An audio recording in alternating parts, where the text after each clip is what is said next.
Number one ghetto boy. 248-632 Pain. 24-hour hotline, you know? We specialize in helping auto accident victims. You feel me? Call right now. Hey. Car accidents, they ain't no fun. Know the people you can call for a hit and run. Specialize in helping auto accident victims. It don't matter, they help men, women, and children. Can't spare your wealth without your help. And they 24 hours calling me if you need help. Call for anything, it don't matter what's the reason. Good afternoon, and I am here with Attorneys R Us, the show where we talk about all legal issues and mainly in the event that you're in an auto accident, what you should do. To my right is Dr. Harris, Attorney Dr. Harris, and to my left is Attorney Thomas Quartz. So we're going to talk to you today about pretty much recap some of the things that we've talked about in the past. But a lot of people want to know what to do if they want to be an attorney. So we can start off with you, Dr. Harris. If someone wants to be an attorney, what should they do? I think they should first talk to Attorney Thomas Quartz. He's a wonderful guy. He's a great attorney. He's young, and I don't know what it was that he did before he was an attorney. I thought I heard something about he was surfing on a surfboard and decided to go to law school. Really? Yeah, I mean, I would say that my best advice to anybody thinking about that, being an attorney is not what it used to be, supposedly. So if you're an attorney, you could have a really tough life if you don't love what you do or you don't have some kind of passion to drive you through. It's going to be long hours, and people think that it's going to be high pay.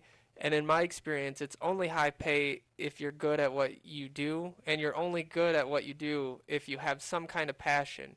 And that passion could be representing people who the criminal justice system is unjustly going against. It could be helping injured people against big corporations. It could be whatever it is. But if you go to be an attorney and you don't have some idea about what upsets you and you're passionate about, then you're not going to be able to power through a 60-hour work week. So you got to have the passion and desire to be an attorney. So how would you determine if you want to be a defense attorney or a prosecuting attorney? How do people usually determine that? I can add that, Paul. Yeah, of course, Robert. Okay. There's a few ways to determine what you're going to do once you get into the general field of law. Because when you go to law school, what they do is they train you to practice law, mostly federal law, and then they show you, you take courses to do the bar exam, and it breaks down into the state law. Basically, you're going to go out and hang out your shingle if you're going to be self-employed and watch what comes to you. If everybody's coming to you with divorce matters, child support, I doubt that you're going to end up being a corporate attorney from those kinds of results. So you're going to have to be versatile. Right. And I usually say, somebody asks me, he says, well, what kind of law do you practice, Attorney Harris? And I usually will tell them, bring a wheelbarrow full of money, and I bet you I specialize. Right. That's a good answer. So you got to be versatile. And then you've got to be prepared. And it's kind of funny, but a lot of people, they come to work expecting to get paid for learning on the job. There may be some hurdles that you have to go through, but you really need to be prepared for law. If that's what you're going to do, then you need to come full strength. Yes, and be honest and follow the law as well. That's definitely something that you'd want to do. Now, I know that you guys mostly I know you got the wheelbarrow money, so you can pick anything and specialize in it, but mostly we concentrate on personal injury, auto accidents, and things like that. So I know we got a really cool commercial. I heard the commercial on the radio, 107.5, and someone called me. My neck and my back, my car just got cracked, which I think is just genius. It's a really good commercial. So in the event, like if someone is in an auto accident, what should they do first? What's the first thing that you recommend that they should do, Tom? Well, the first thing is obviously analyze your injuries, immediately get emergency care if you think you need it, and then as soon as you're taken care of physically, my suggestion would be to call a lawyer. There's important statutes of limitations that run, and so you want to get with your attorney and know exactly what rights you have almost immediately. And if you don't have a lawyer, call 1-800-TOM-FIGHTS because that's the best option that I would recommend. 'Cause that's what he do. Yeah, that's what he does. So that's what he do. That's what he do. Okay, so they're in an accident. They call you after they've assessed their injuries. But in the event that they can't, their family is able to call on their behalf. Correct? Sure, we'd be happy to field a call from their family. I'll say this. This gets people confused. Robert probably deals with it more than me because I work on a contingency basis, which means I only get paid if you win, and I take a percentage of that. So they don't have to bring the wheelbarrow of money to you? Exactly. Okay. But some people who do bring the wheelbarrow maybe to Robert for a criminal case, let's say their family member is incarcerated, because they're paying the tab, they may want to ask Robert or their criminal attorney a bunch of questions about their relative's case. But the problem is, even if you retain an attorney and pay for it, if that attorney is working on behalf of their client, let's say the incarcerated individual, just because you're paying the bill, the attorney is still the incarcerated person's lawyer, and the attorney-client privilege would block the attorney from being able to discuss details with you. Okay, so I got an important question for you guys, and I want you each to answer this. So from a moral standpoint, when you're an attorney, and you both are defense attorneys, so you have to assume everybody is innocent until proven guilty. But what if you have a client and you don't believe them, or you feel like they're guilty? What do you do to get yourself to a better place where you can still do your job? Like maybe if it's a child molester or something like that, I don't know. What do you do to get yourself to a better place where you can do your job? If you don't work hard for your client and do what they are paying you to do, then you're not going to go to heaven because your client went to jail. I don't concern myself with whether my client is guilty or not. Mm-hmm. I'm his attorney. As far as I'm concerned, he's innocent. Even if he isn't innocent, then my job becomes one of determining whether forcing the prosecution to do their entire job, or they can't lock him up. Because they have the burden of proof, right? That's right. Okay. It's also to protect his constitutional rights, to make sure he's not abused or dealt with wrongly in the system, and to use the sage and the savvy of my wisdom and experience to know what and when to speak, what to speak on, to lessen the kind of punishment that he or she might receive for what they do. Let me say this little bit, because Tom is such a genius and so eloquent, it makes an older guy kind of shudder. But at night when I get on my knees to pray before going to bed, I never ask God for justice. I never ask him to make me pay for my wrongs. I never ask him to make me responsible for the mistakes that I've made. Instead, I ask for mercy. I ask for his kindness. I ask for grace. I ask for unmerited favor. And I have to have a mindset like that when I'm dealing with a client, whether they did a terrible crime or not. They still have rights. Right. They can still be mistreated. And eventually, the system will catch them or not. But that's not my place. The place of the judge is to determine whether this person is guilty or innocent, whether that judge is a jury or the person is sitting in the row. Right. My job is to get my client off by any reasonable, honest method possible. Right. But I make it real clear, I'm not going to jail for nobody. And I don't make up the evidence. I have to use what I have. That's and right. try to show that there is reasonable doubt, regardless of what it is that the prosecution is brought on. We're not God. Right. We weren't there. And the only persons that really know are the victim and the perpetrator. Right. And since they lie, witnesses lie, police lie, even ministers lie when they come to court. The most honest group of people I've ever met in my life are attorneys. And then I found some of them need a little help. Yes. So what I do is I try to do the best that I can.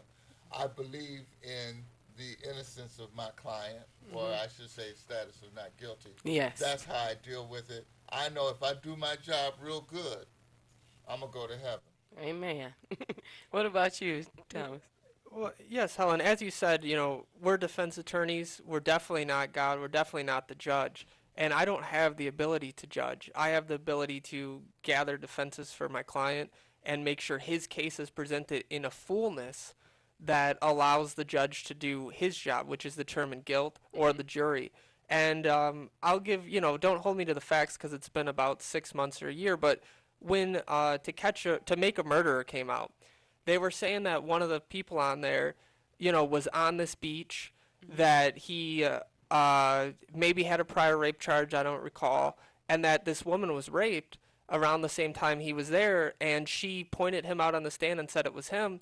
He went to jail for years for that rape, and then it turns out later she admitted that she had falsely identified him. And I'll be honest, I thought that he raped the poor lady, and if I was on the jury, I probably would have been swayed until she came out herself. And then the real rapist was caught. He had done it multiple times after that. So not only was a false person put in prison, the trail was obfuscated to catch the real predator. I've seen examples where people have testified and confessed to crimes they didn't commit. Crazy things happen when you're dealing with people, and you can never be sure. And I'll give one more quick example. John Adams, when there was the Boston Massacre, he was a patriot that nobody can question his credentials. And when the Redcoats shot into American citizens, he became their defense attorney, even though it was a very unpopular position, because he thought that in America, everybody deserved a defense. So have you ever wanted to lose? Like you just knew that maybe it wasn't enough evidence and you felt in your heart maybe someone was guilty and you're like, I'm okay with losing a case? Absolutely never. And the reason is, if I ever felt that way, and sometimes there's cases I don't take cases for big corporations versus individuals. And that's not to say that they don't deserve prosecutors that help them and take care of their cases, but I turn the case down. And I think the moral thing as an attorney is, if you can't believe in your client's cause and look the jury in the eye and ask for the result that you're asking them to produce, then you should withdraw yourself from the case. Well, that's good advice. What about you? I'll take the case even if I don't agree. Okay. However, I will not take a case if I don't get along with the person that I'm defending. So for me, it's more personal. If I don't get along with you, I can see we're not going to be able to get along. Then I will not take the case. I'll let you know that I have no further interest. If I can get along with you and you've committed some horrible crime, of course I disagree with it. If you committed a rape and I defend you as an attorney, that does not make me a rapist. If you've committed murder or you've been accused of committing murder and I defend you, that does not make me a murderer. It's an interesting case came up about a year and a half, 2 years ago. A young man just graduated law school, and he wanted to make a big name for himself. As I understand it, he went and started calling witnesses to a murder case. The person that was accused of murder was, of course, his client. And he went to the different witnesses and explained to each of the witnesses how he felt they should testify so that he could get his client off. And the court found out about it, and they charged him with the murder because he had become an accessory, and they gave him life. Wow. So this is a serious job you guys have. I mean, I couldn't imagine being able, I wish I had the option to choose the people that I work with. I don't, unfortunately. If I don't like them, I still have to work with them because that's how I make a living. So, that's good if you do have that option, but most people don't. We just have to deal with it. Helen, I'd like to turn your question around Sure. on its edge, because that's kind of easy for me to answer and for Mr. Quartz to answer concerning a person that you don't believe or a person that you think did the crime. What do you do? My question, turning it is to you, Tom, is what do you do when you have a accident victim who you don't believe is hurt? So that's Good question. It's a great question. So, people always think that plaintiff attorneys are grabbing people off the street and creating false cases. The last thing we want is to represent somebody that's not injured. In fact, all my clients sign an anti-fraud agreement when they come to me, claiming that, telling them I won't take their case unless they're injured. And the reason for that, there's multiple reasons. One, ethically, I'm not allowed to represent fraudulent cases to the court. But secondly, just as a businessman, I take a third of what I win. It costs me money to file that court case. It costs me money to pay attorneys to work up these cases. And if I think somebody's faking, I can't afford to present that case. And Right. so that's what I think a lot of people on the street don't understand when they think there's a lot of fraud. Attorneys that do these cases usually get paid on commission, and they usually only take cases they believe they can win. Yeah. Now, what I think is that if someone comes to you and they might not know that they have injuries, and in my situation, in my car accident, I wasn't really physically injured. It was more psychological. So I guess some people think when you're saying injury, they mean like physical injury. So I had a lot of phobia about driving. I was not able to drive. I had a lot of expenses because I didn't want to drive because of the accident. So a lot of times they're not actually physical injuries. So is that still considered an injury? Absolutely. And, the person should get evaluated by a doctor so we can help prove that with evidence. But I'll be honest, so many times things like that happen, right? Maybe your phobia develops 2 months after the accident. Maybe your back injury starts hurting 6 months later. I'm not a doctor, but we all know there's delayed consequences. And the problem is then the insurance company says they're not related. They're making so much money off of this product that we're required to buy by the government. And so many people are injured and don't get the benefits that they are entitled to. And then you hear these things about fraud or the rates are so high because people are getting benefits. The rates are so high because of the insurance companies, and they're not properly doing their job in this state to pay out benefits. And another thing is I had a person that I sent to you today. It was a security guard at my office, and I saw him this morning. He was limping, and I said, "What happened?" He says, "I was in a car accident Saturday, and someone hit him and totaled his car."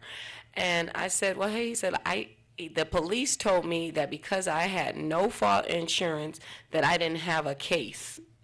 And that's what the police told him, and he was just like, "I don't know what to do. I know I can't cover the expense of my car, but I did have no fault insurance." What do you say to someone like that? Well, I'd say that's why you always definitely call a lawyer. You'd never take a police officer's advice. They're usually decent people, but especially in a criminal situation, I'll say this too, and it's not a popular thing to say, and it doesn't get enough media coverage. The quote-unquote Dixie Mafia, they were doing business with the police chief, down in the South, and that was discovered by the FBI, and he was arrested and put in prison for a long sentence. The FBI sent a letter, and it's been confirmed. At some of the highest levels were aware of it. I think Hoover himself had it in his private correspondence to Martin Luther King in an attempt which appears to have him commit suicide because they were surveilling him and had things they didn't want to see. Those stories are all the time. There's police involved in criminal activities. A, they're not lawyers and can't give advice. B, their job is to stop crime, and some get overzealous. And C, people think it's always about the guilty person getting off, but I'm telling you, there's a lot of people that are sitting in prison that shouldn't be there. And you hear Right. the stories all the time where evidence comes out to prove that people have been in jail for decades shouldn't have been there. Yes, all the time. So, if you're in a car accident, the first thing you should do is seek medical attention. And then, if you are able, to call an attorney. And if you are not able, have your family call an attorney on your behalf. Correct? And when they call, they should call my good friend, 1-800-TOM-FIGHTS. Thomas Quartz. Yes, yes.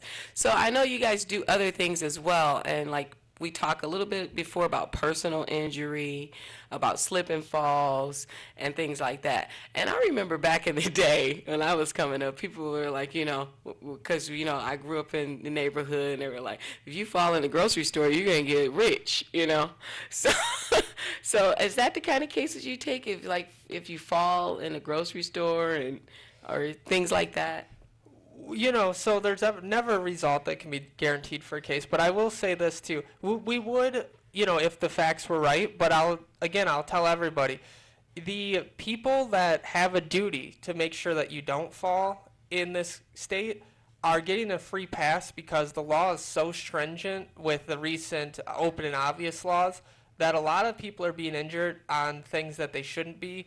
And corporations who are making billions of dollars, who should be making sure people aren't hurt, are getting away with not paying. What is the open and obvious? Obvious? So in this state, every state's different, but in this state, if a danger is considered open and obvious, where therefore you should have been able to see it, you're not usually, there's certain circumstances, able to be compensated for that. And that seems like it makes good sense at first, right? Well, if you could see it, you shouldn't step on it. The problem is, if people have ice that maybe you can see, or maybe you can see this liquid just laying on their floor, because you could have seen it and it's open and obvious, should you have had the responsibility to always be walking around checking floors you walk on? Right, Or should right. the corporation have a duty to clean things up? Right. Oh, okay. So I didn't know much about that. So yeah, so you do, it's a case-by-case basis, basically, depending on the situation. Everybody's pretty much got cameras now, so you can use that. And now, is that something that you have to get a warrant for if you need, like, surveillance from a place, or? Your attorney can help you out. You do want to contact your attorney as quick as possible because we often send a anti-spoilage letter which informs them, hey, don't destroy that camera, don't erase it, save it immediately. That way they can't use it as an excuse that, I destroyed this camera film. So you want an attorney to send that letter, and then an attorney can subpoena and get that while they're in a lawsuit, or if they won't give us it, we can get a judge to usually give an order for that. Okay. And what you have on film, or what you may have captured in a video, although you may have preserved that video, you can't just simply depend on that and say, well, I got an open and shut case. I've seen too many examples of police beating someone, and the person's holding your hands up saying, I can't breathe. Why come we can't all get along? Whatever. And they bring those videos into court, and those police walk. There is no open and shut cases. Every time we take a case, we have to use all the savvy, experience, knowledge that we have to try and persuade the court and to turn things that favor our clients. Helen, earlier you said something that spurred some thoughts. Okay. And you had asked Attorney Quartz about a situation where he may have wanted to not to represent a particular person. I just wanted to add a comment. Oh, sure. What is supposed to happen in law that you rarely see is that we would rather all guilty people get away scot-free than for one person to have to serve time or be punished for something they didn't do. I could have some thoughts in terms of, this person did such a terrible crime, I don't want to represent him, or I hope I lose because I took the case.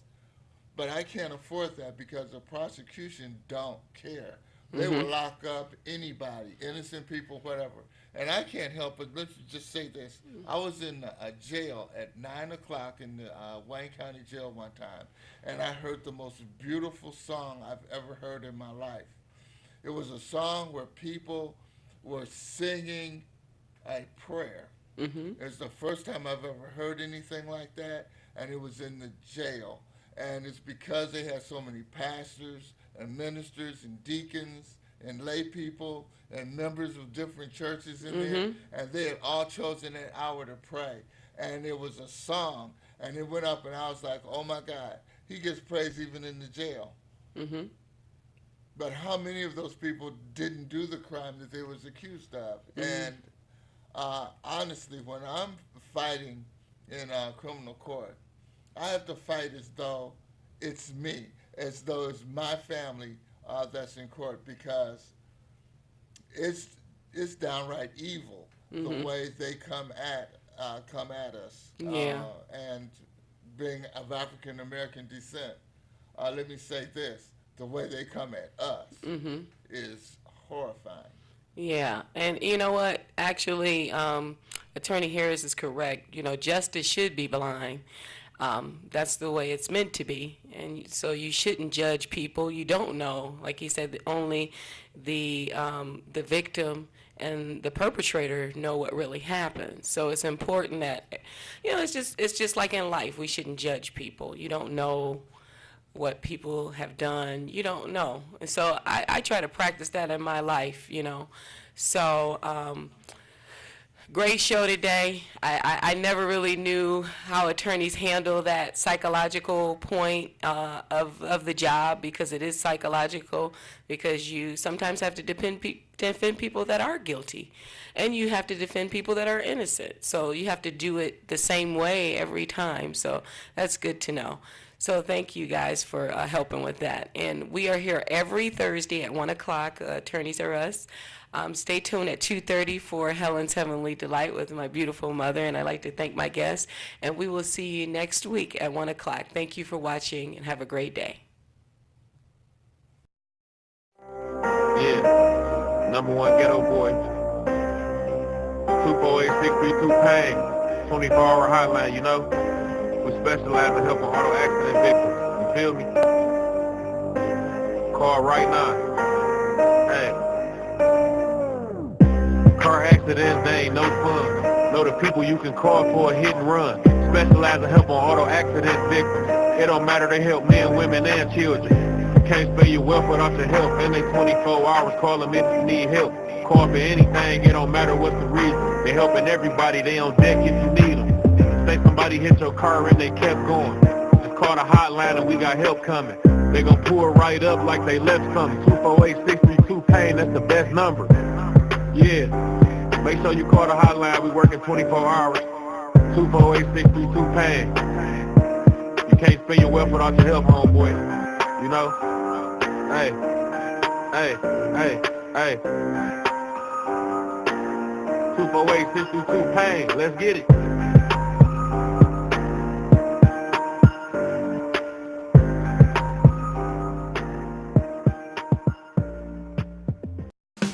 You're watching W33BY, Detroit, Highland Park, Michigan.